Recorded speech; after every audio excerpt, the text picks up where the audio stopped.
Terima kasih Anda masih bersama kami. Bagi Anda yang baru saja bergabung, kami hadirkan kembali 3 berita utama hari ini. Kematian Prada Prima yang dilaporkan bunuh diri menuai kecurigaan dari pihak keluarga.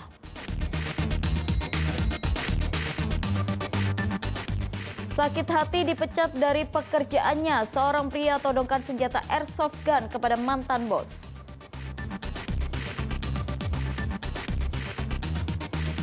Bank Indonesia gelar refreshment ketentuan pertukaran warkat debit di Kabupaten Samosir.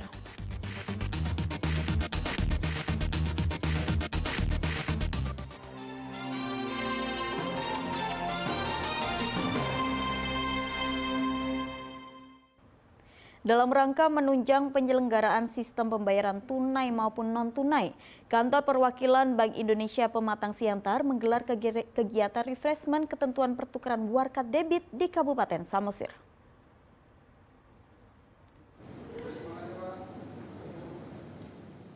Beginilah suasana kegiatan refreshment ketentuan pertukaran warkat debit memperlihatkan peran aktif perbankan sebagai penyedia jasa sistem pembayaran bank tunai dan non-tunai kepada masyarakat.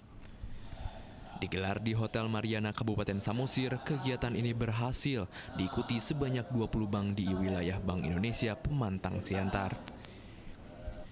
Terdapat 4 ketentuan yang diperbaharui, yaitu ketentuan pertukaran warkat debit, perkembangan KRIS, perlindungan konsumen, dan ketentuan setoran bayaran kepada perwakilan petugas layanan kas dan clearing sesisi batas labuhan. Kini perbankan harus mampu memberikan pelayanan terbaik dan informatif, terutama terkait pembaharuan ketentuan juga perkembangan teknologi sistem pembayaran di Indonesia. Kepala Kantor Perwakilan Bank Indonesia Pematang Siantar mengatakan hal itu sebagai upaya Bank Indonesia mendukung efisiensi pertukaran warkat debit dengan bentuk transformasi digital.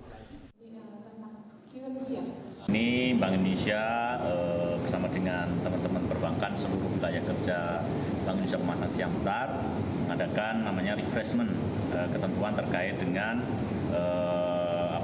clearing, ya kan, warkat debit, istilahnya pertukaran warkat debit, kemudian juga mengenai KRIS, kemudian juga terkait dengan kegiatan sistem pembayaran termasuk tunai maupun non tunai, dan juga terkait dengan kebutuhan rupiah dan sebagainya. Melalui sistem non-tunai, transaksi dapat beroperasi dengan aman dan lancar karena didukung oleh sistem pembayaran yang cepat, mudah, dan canggih. Yan Asmara melaporkan dari Kabupaten Samosir. Sumatera Utara tak melulu soal etnis Batak. Di sana juga ada beragam etnis lainnya yang bisa dijumpai, seperti Melayu dan India. Namun apa yang melatar belakangi kehadiran etnis tersebut? Simak dalam ulasan keberagaman etnis di Sumatera Utara.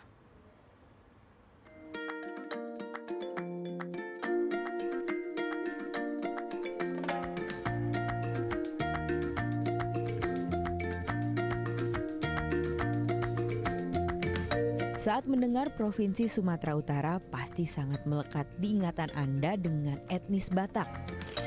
Namun jika digali lebih dalam, ada etnis lain yang tumbuh di tanah Batak dan memberikan warna di Sumatera Utara, yaitu etnis Melayu dan India. Antropolog Universitas Negeri Medan, Eron Damanik mengatakan keragaman etnis di Sumatera Utara sudah ada sejak zaman prakolonial. Pemerintah Belanda, pemerintah kolonial, itu menjadikan referensi-referensi yang terdahulu sebagai dasar untuk menetapkan masyarakat yang ada di Sumatera Utara. Nah, jadi kategori sosial yaitu Melayu dan Batak tetap dipertahankan. Nah, yang sudah katakanlah beragama Islam di pesisir itu disebut Melayu tetap, sedangkan masyarakat yang belum beragama di pegunungan, itu tetap menjadi Batak. Batak itu kan disebut orang-orang penyembah berhala, pagan, uncivilized, liar, savage society. Ini paradoks dengan masyarakat Melayu yang sudah modern dianggap gitu ya, yang sudah lebih sopan, lebih beretika. Nah, begitu. Itu awalnya. Namun penetapan 2 etnis besar di Sumatera Utara bermula pada zaman kolonial Belanda. Dalam perjalanannya, perkembangan etnis Batak di Sumatera semakin berkembang. Lewat pendekatan antropologi, etnis Batak ternyata memiliki keragaman yang sangat kaya. Dari etnis Batak saja bisa dibagi dalam 6 suku besar, yakni Karo, Toba, Simalungun, Angkola, dan Mandailing. Antropolog yang pertama memahami kekeliruan ini itu adalah antropolog suami istri, Richard Kipp dan Rita Smith Kipp, dalam bukunya Beyond Samosir. Jadi mereka mengakui bahwa yang menciptakan Batak itu dan Melayu itu adalah antropolog yang sesungguhnya.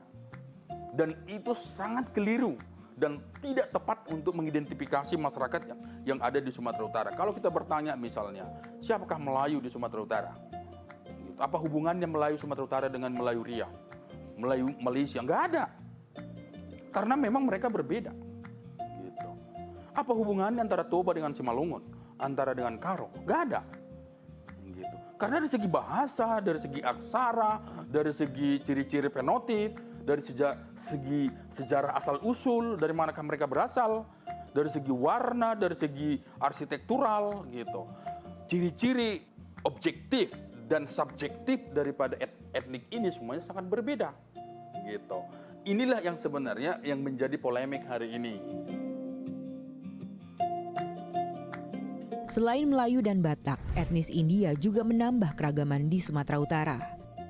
Di kota Medan ada wilayah yang disebut sebagai Little India, yang dulu daerah ini disebut sebagai Kampung Keling, yang diambil dari salah satu nama di daerah India, Kalingga. Namun kini disebut sebagai Kampung Madras. Kehadiran etnis India tak lepas dari zaman kolonial yang mengembangkan usaha perkebunan di Sumatera Utara di pertengahan tahun 1800-an. Memang ada beberapa catatan bahwa yang menyebutkan kehadiran penetrasi Hindu, India di Sumatera Utara sudah ada.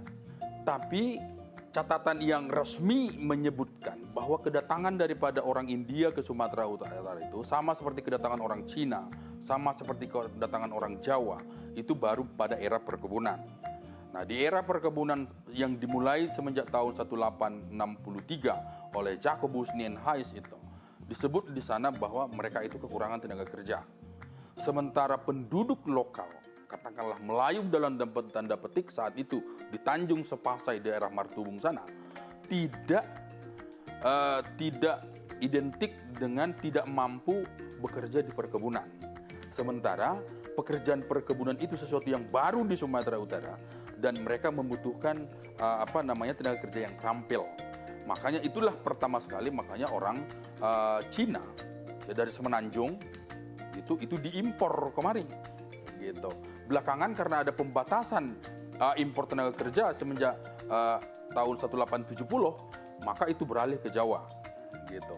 Dan beralih juga ke India, gitu. Itulah diimpor kemari tenaga kerja dari katakanlah dari Sri Lanka atau dari India, terus juga dari Bagelan, Jawa Tengah, dan juga Semenanjung, orang-orang Cina. Dan itulah makanya kita lihat kedatangan daripada tiga kelompok masyarakat besar ini selama perkebunan, itu kan menambah mosaik heterogenitas masyarakat di Sumatera Utara. Hingga kini kajian tentang etnis yang ada di Sumatera Utara terus berkembang. Aaron mencatat ada 26 kelompok etnis di Sumatera Utara.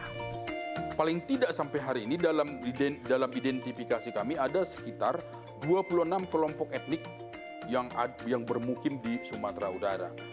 Ya, meskipun kelompok yang dominan itu ada sekitar 9 etnik yang besar. Gitu.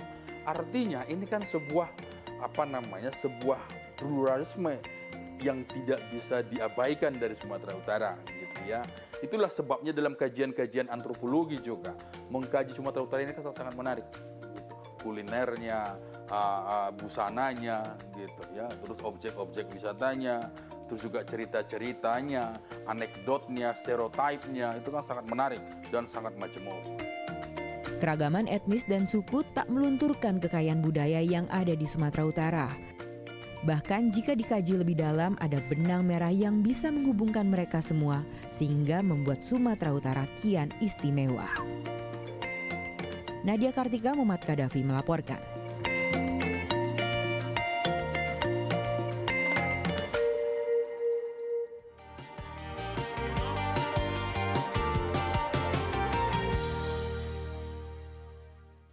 Laporan tersebut mengakhiri berita Medan hari ini. Saya Tabita Putri berterima kasih atas perhatian dan kebersamaan Anda. Selamat beraktivitas dan sampai jumpa.